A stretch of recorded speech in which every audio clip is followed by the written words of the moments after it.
speed boosts are the most effective way of exploiting the space on FIFA 23. Yes guys, FIFA is all about finding the space and exploiting the space, and speed boosts just give us that.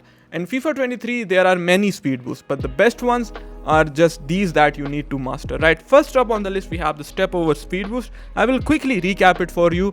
In order to perform the step over speed boost, all you have to do, focus, right stick and left stick. We are going to use both, right? On the right stick we will go from 3 to 12 in an anti-clockwise direction while holding the left stick towards 3, right? It's pretty simple, but remember the direction of the right stick and left stick input will change depending on where your player is facing. Look once again, okay?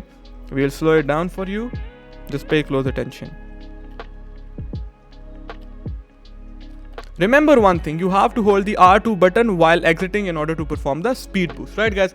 Next up we have the old school strafe dribbling speed boost. How do you perform it? It's pretty simple, very easy to learn. All you have to do is hold L1, yes L1, and then release with R2 button. L1, release with the sprint. L1, release with the sprint. It's very good to exploit the space on the wings, right? As opposed to the step over. The step over gives you the ability to burst into pocket of spaces, whereas this one is good if you have too much space in front of you, right?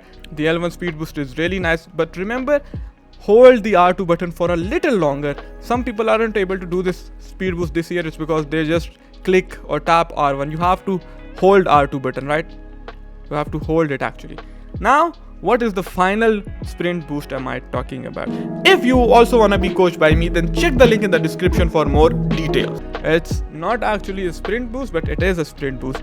On the counter attacks are a common thing in FIFA 23, and once we are on the counter attack we have often such space in front of us. So in order to exploit this space, you just have to flick the right stick towards the running direction of your players, right? It's called a knock on, and the knock ons are very effective to exploit the space. Look, I'm running, I will knock the ball forward and he will run faster.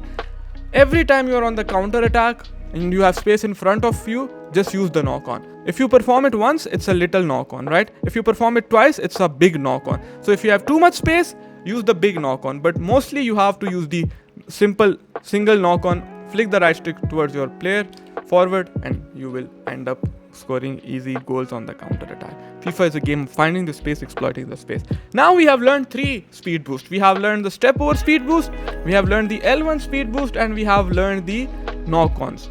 But there is one more honorable mention for you guys. You can perform a speed boost with almost any skill move this year. For example, I do a heel to heel, hold R2, you see, he pushes the ball further away from him. However, it's not very explosive.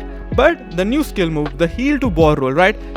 If you combine this skill move with the R2 button, it's really good. You see how fluently he goes forward with the ball. So when in pocket of spaces and you want to add variation into your gameplay, you can use the heel to ball roll speed boost, right? It's like this. You perform a heel to ball roll, L1 heel to heel, and you will hold R2. It's very good in the one-on-one situations against the goalkeeper as well, right? See, it will just take the ball away from the goalkeeper, away from the defender, and it's very good. These are the only speed boosts you need to learn, so get practicing.